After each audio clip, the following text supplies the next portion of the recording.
បាទទស្សនិកជនព្រឹកឡើងអារម្មណ៍ស្រស់ស្រាយបន្តិចបាទអូមែនទេខ្លាំងមែនទែនបងប្អូនបានដឹងហើយថាជើងទី1វគ្គពាក់កណ្ដាប់ដៃព្រាត់ Europa League Man U បានយកឈ្នះបៀមបៅនៅក្នុងទឹកដីស្ប៉ាញ 3-0 អូបាទគឺជារឿងមួយដ៏អស្ចារ្យមែនទែនបាទសម្រាប់អ្នកគាំទ្រ Man U ក៏ប៉ុន្តែ3គ្រាប់ក៏ដូចជាជ័យជំនះរបស់ Man U នៅក្នុងនោះវាមានកន្លែងមួយដែលធ្វើឲ្យអ្នកសារព័ត៌មានធ្វើឲ្យអ្នកគាំទ្រមានការងឿងឆ្ងល់ខ្លាំងមែនទែននោះគឺ Maguire តើ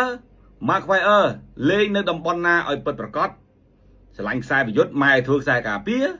បាទស្រឡាញ់ខ្សែការពារម៉ែធ្វើខ្សែប្រយុទ្ធឬក៏យ៉ាងណា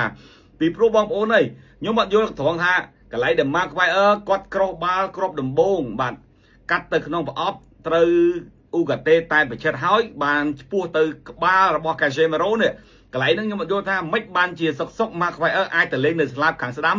កឹបបច្ចេកទេសល្អជាង Diego Dalot ទៀតកន្លែងនេះហើយដែលធ្វើឲ្យសារព័ត៌មានការចាប់អារម្មណ៍ខ្លាំងមែនទែនចំពោះទម្រង់លេងនៅស្លាបរបស់ Harry Maguire អញ្ចឹងបានគេសួរថាតើ Maguire លេងទម្រង់ណាឲ្យពិតប្រាកដស្រឡាញ់ខ្សែប្រយុទ្ធម៉ែធ្វើខ្សែការពារឬក៏យ៉ាងណា